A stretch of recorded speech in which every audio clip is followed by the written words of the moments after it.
Olá a todos, sejam muito bem-vindos a mais uma conversa sobre literatura católica. Que a Santíssima Virgem, sob o título de Nossa Senhora do Santíssimo Sacramento, nos acompanhe sempre.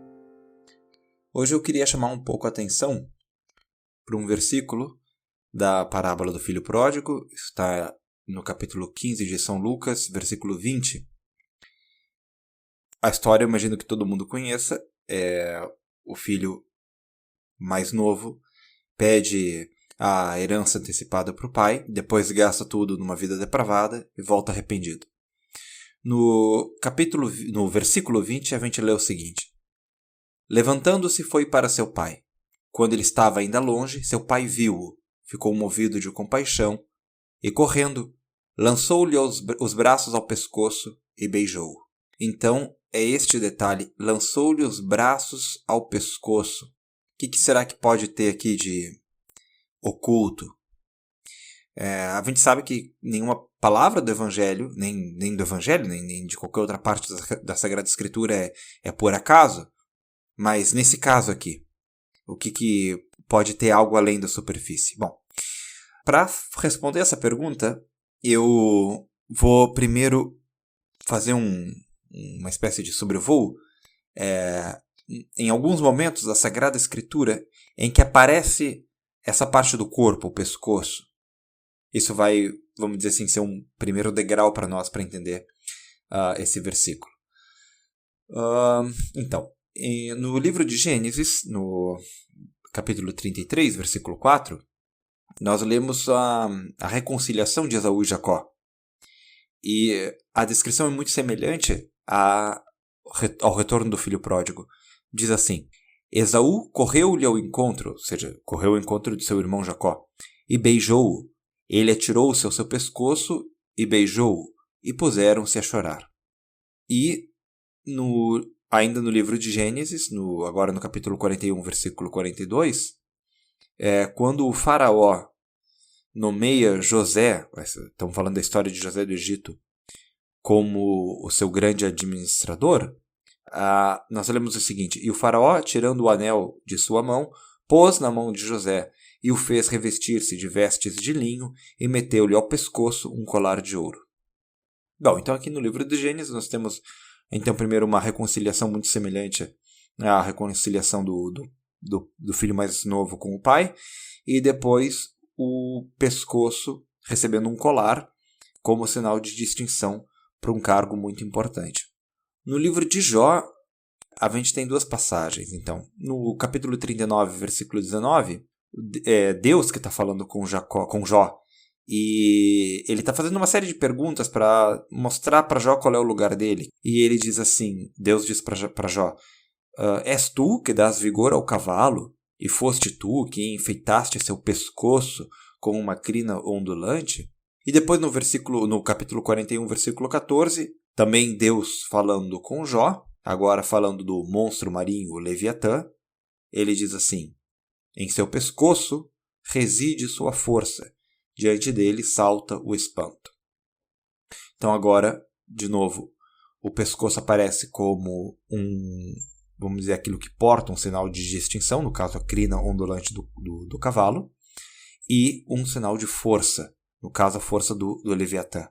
No livro dos Salmos, o salmista no Salmo 68, versículo 1, diz assim: Salva-me, ó Deus, porque as águas chegam-me ao pescoço.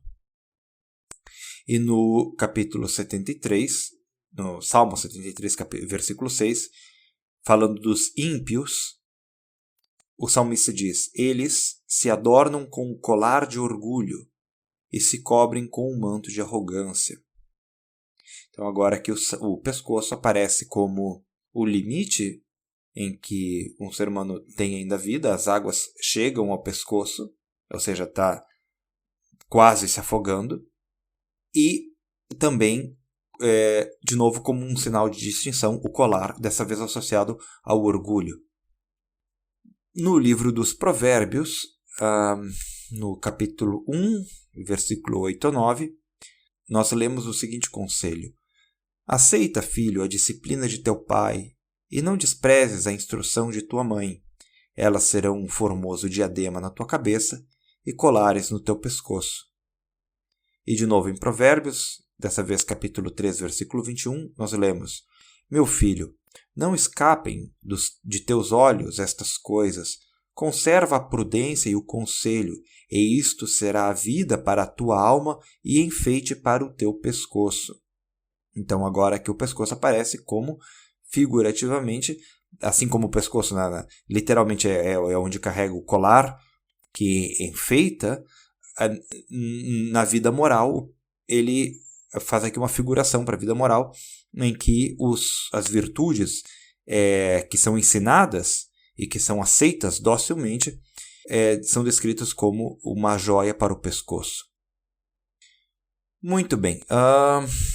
Só que agora vem mais um passo, que é o livro dos Cânticos, o Cântico dos Cânticos. E vamos ver então. No capítulo 4 do livro, o versículo 1, e já depois pulando para o versículo 4, nós lemos assim, o amado falando para a sua amada. Como és formosa, minha amada, como és formosa, teu pescoço é como a torre de Davi, edificada com baluartes. Depois no capítulo 4, ainda no capítulo 4, versículo 9, também o amado diz assim: Feriste meu coração, a minha irmã e esposa, feriste meu coração com um só dos teus olhares, com uma só das joias do teu colar. E no capítulo 7 do Cântico dos Cânticos, versículo 4, teu pescoço é como uma torre de marfim. Aqui já tem algo muito interessante, porque Torre de Davi e Torre de Marfim são duas das invocações das ladainhas de Nossa Senhora.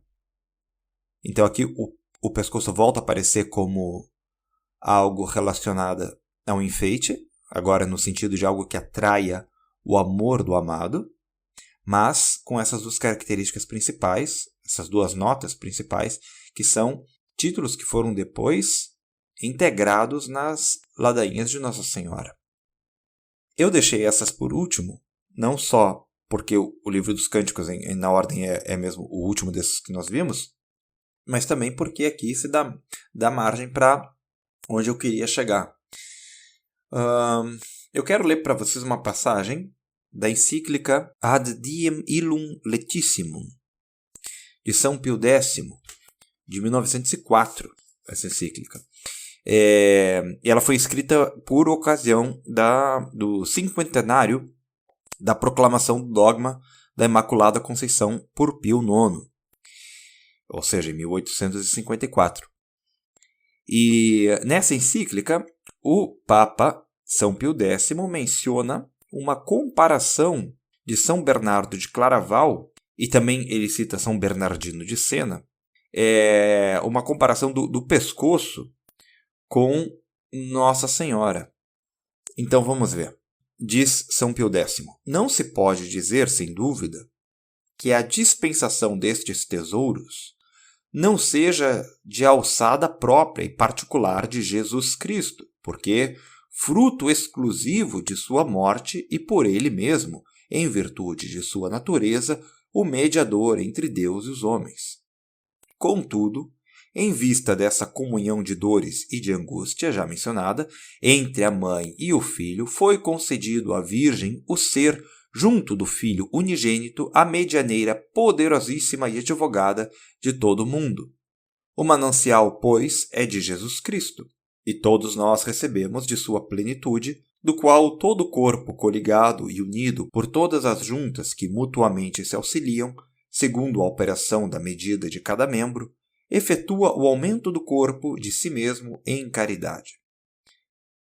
Agora vejam, continuando. Como nota com acerto São Bernardo, Maria é na verdade o aqueduto, ou então essa parte média que tem por missão unir o corpo à cabeça e transmitir àquele os influxos e eficácias desta.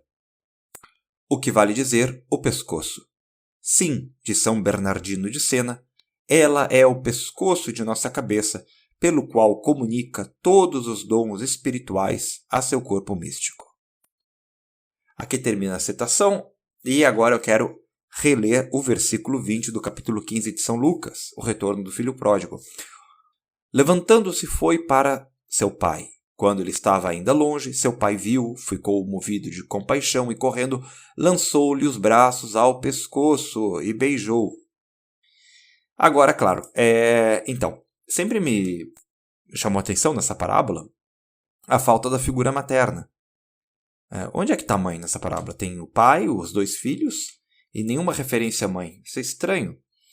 Eu agora não tenho certeza se é o Padre Antônio Vieira, mas algum comentador diz que justamente se houvesse a mãe, o filho não teria ido embora, fazendo referência a como faz falta a devoção à Santíssima Virgem. Mas, muito bem.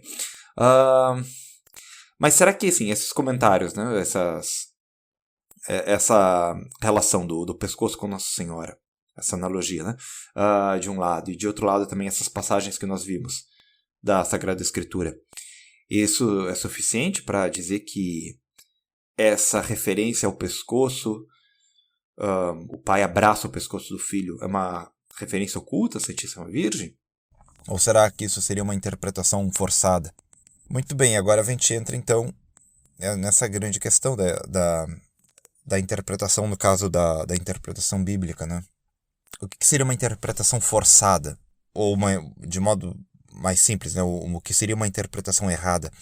Se uma pessoa, um pobre mortal como eu, me diz uma coisa, ele quer me dizer algo, ele usa determinadas palavras para isso, eu entendi errado o que ele quis dizer. Então, bom, eu interpretei errado. Ou seja, eu posso interpretar algo errado porque a intenção da pessoa é muito limitada no que ela queria me dizer.